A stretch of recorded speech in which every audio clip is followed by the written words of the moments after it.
Hello students, how are you.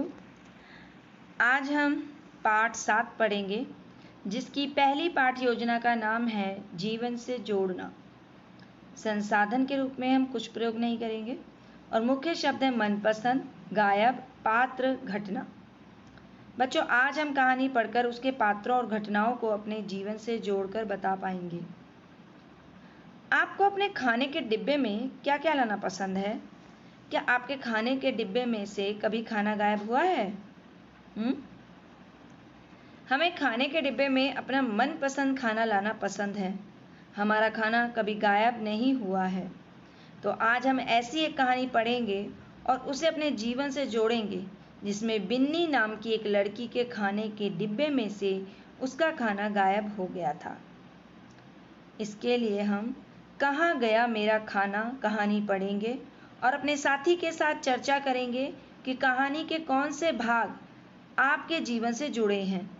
जैसे क्या कभी आपका कोई सामान गायब हुआ है? आपका मनपसंद खाना कौन सा है? कहानी का कौन सा पात्र आपको अपने जैसा लगता है? क्या आपने कभी किसी की जासूसी की है? कहानी की कौन सी घटना आपको अपने जीवन की किसी घटना की याद दिलाती है?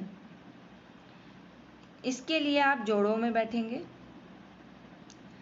और इस कार्य को करने के बाद जो पहला प्रश्न है वह यह है कि आपने कहानी में क्या पढ़ा। कहानी के कौन से हिस्से आपको अपने जीवन से जुड़े हुए लगे। हमने कहानी में पढ़ा कि बिन्नी के खाने के डिब्बे से कोई खाना खा लेता था।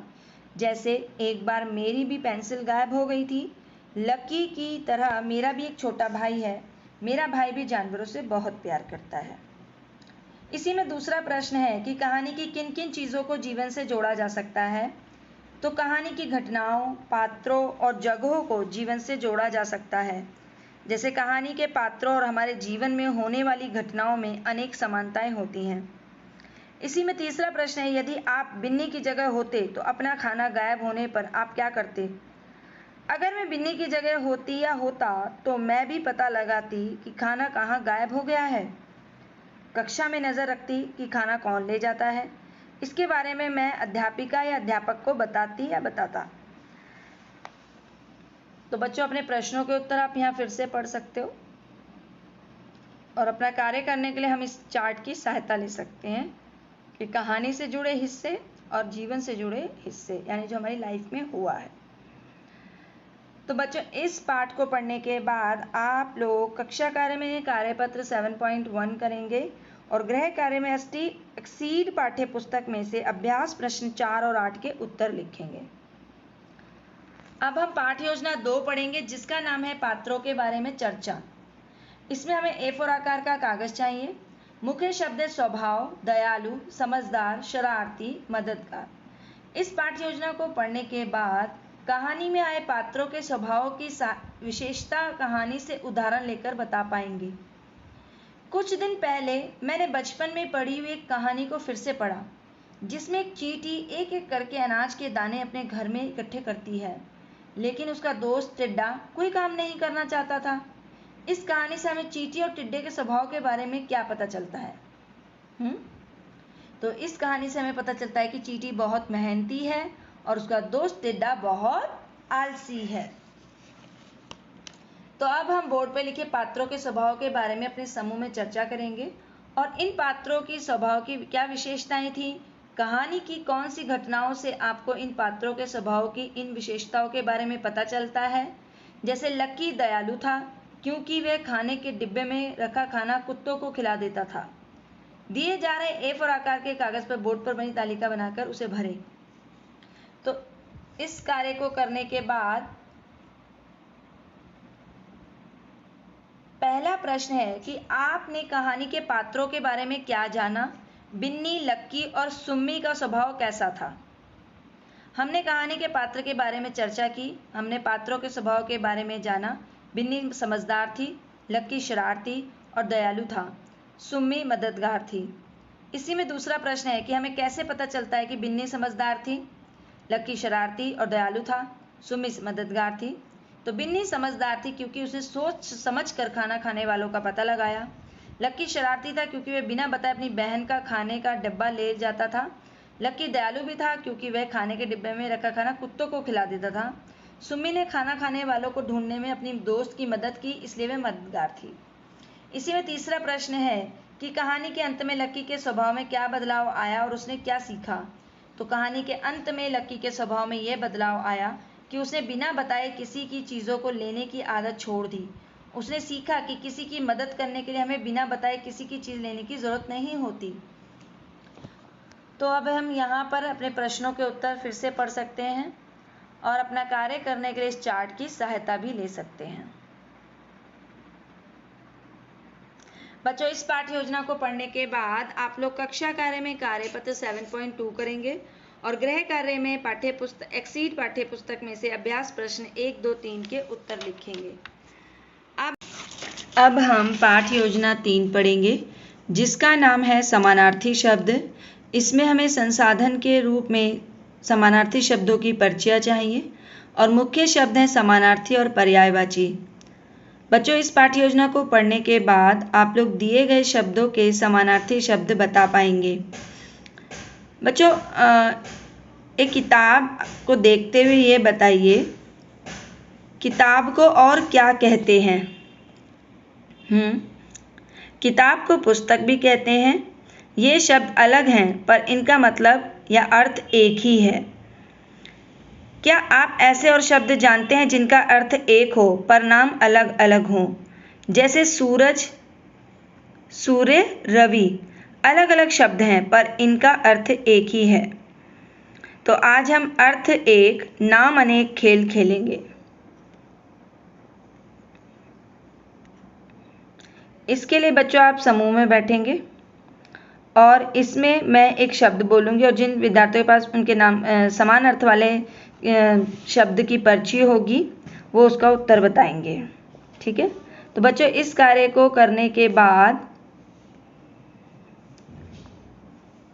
जो पहला प्रश्न है वह यह है कि गतिविधि के दौरान आपने कौन से शब्द बताए, शब्दों के कौन कौन से समानार्थी शब्दों को बताया। तो गतिविधि के दौरान हमने समान अर्थ वाले शब्द बताए। हमने बताया अंधकार, अंधेरा, तम, आकाश, गगन, नभ, आसमान, इच्छा, चाह, अभिलाषा, कामना, नाव, नौका, नैया, पवन, हवा, समीर, पहाड़, पर्वत, नग, पानी, जल, नीर, वारी। इसी में दूसरा प्रश्न है कि समानार्थी शब्दों की क्या विशेषता होती है। तो समानार्थी शब्दों के अर्थ एक समान या एक जैसे होते हैं, जैसे लड़का, बालक, लड़की, बालिका समानार्थी शब्द हैं। समान अर्थ वाले शब्दों को समानार्थी या पर्यायवाची शब्द भी कहते हैं। इच्छा, चाह, अभिलाषा ये एक दूसरे के समानार्थी शब्द कहलाते हैं। इसी में अगला प्रश्न है, क्या समानार्थी शब्दों का प्रयोग केवल शब्दों के रूप में ही किया जाता है? क्या समानार्थी शब्दों का प्रयोग करने से अर्थ में बदलाव आता है? तो समानार्थी शब्दों का प्रयोग करते हुए हम वाक्य भी बना सकते हैं और इनका प्रयोग करने से अर्थ नहीं बदलता, लेकिन ये वाक्य को रोचक बनाते हैं। तो बच्चों, आप अपने प्रश्नों के उत्तर यहाँ पर पढ़ सकते हैं फिर से। और कक्षा कार्य में आप लोग कार्यपत्र 7.3 करेंगे और गृह कार्य में पाठ्यपुस्तक में से अभ्यास प्रश्न 5, 6, 7 के उत्तर लिखेंगे। अब हम पाठ योजना 4 पढ़ेंगे जिसमें हमें संसाधन के रूप में एक बड़ी खाली पर्ची चाहिए। मुख्य शब्द हैं मदद और अनुभव। बच्चों, इस पाठ्य योजना को पढ़ने के बाद आप लोग कहानी से अपना संबंध जोड़ते हुए अपने अनुभव लिख पाएंगे। सुम्मी ने बिन्नी की मदद कैसे की थी? क्या सुम्मी की तरह आपका भी कोई दोस्त है जिसने कभी आपकी मदद की है? वह दोस्त आपके घर, पड़ोस, विद्यालय में कहीं भी हो सकता है। तो सुम्मी ने बिन्नी के खाने के डिब्बे से खाना निकालने वाले को पकड़ने में बिन्नी की मदद की थी। सुम्मी की तरह मेरा या मेरी भी एक दोस्त है जिसने एक बार मेरी पुस्तक ढूंढवाने में मेरी मदद की थी। तो आज हम कहानी से अपना संबंध जोड़ते हुए अपने अनुभव लिखेंगे। इसके लिए बच्चों अपने साथी को अपने किसी ऐसे दोस्त के बारे में सोचकर बताएं जिसने कभी आपकी मदद की हो। एक दूसरे को बताते हुए आप लिखें कि आपके दोस्त का नाम क्या है, उसने आपकी मदद कब और कैसे की, उसका स्वभाव कैसा है और जब उसने आपकी मदद की तो आपको कैसा लगा। तो इन प्रश्नों को पूछते हुए अपने साथी के अनुभव सुने और उसे अपने अनुभव बताएं और उन अनुभवों को दी जा रही बड़ी खाली पर्ची में लिखें। बच्चों, इस कार्य को करने के बाद पहला प्रश्न है कि प्रश्नों की मदद से हमने क्या बताया। हमने अनुभव लिखते समय क्या ध्यान रखना चाहिए? अपने अनुभव लिखते समय क्या ध्यान रखना चाहिए? तो प्रश्नों की मदद से हमने अपने अनुभव बताए। अपने अनुभव लिखते समय सबसे पहले विषय को ध्यान से पढ़ना चाहिए, उससे जुड़े अनुभवों के बारे में सोचना चाहिए, उसके बाद अपने शब्दों में उन अनुभवों को लिखना चाहिए। हमने जो देखा हो, सुना हो या महसूस किया हो या जिस काम को हमने स्वयं किया हो या जो हमारे साथ हुआ हो उसे अनुभव कहते हैं। इसी में अगला प्रश्न है कि हम अपने अनुभवों और जीवन से जुड़ी घटनाओं को किस किस रूप में लिखते हैं। तो हम अपने अनुभवों और जीवन से जुड़ी घटनाओं को अनुच्छेद, पत्र, यात्रा वर्णन और डायरी के रूप में लिखते हैं। तो बच्चों, अपने प्रश्नों के उत्तर आप यहाँ पर फिर से पढ़ सकते हैं और अनुभव लिखने के लिए आप इस चार्ट की सहायता भी ले सकते हैं। बच्चों, इस पाठ्य योजना को पढ़ने के बाद आप लोग कक्षा कार्य में कार्यपत्र 7.4 करेंगे और गृह कार्य में पाठ्य पुस्तक में से अभ्यास प्रश्न 9 और 10 तथा मैंने सीखा के उत्तर लिखेंगे। Thank you.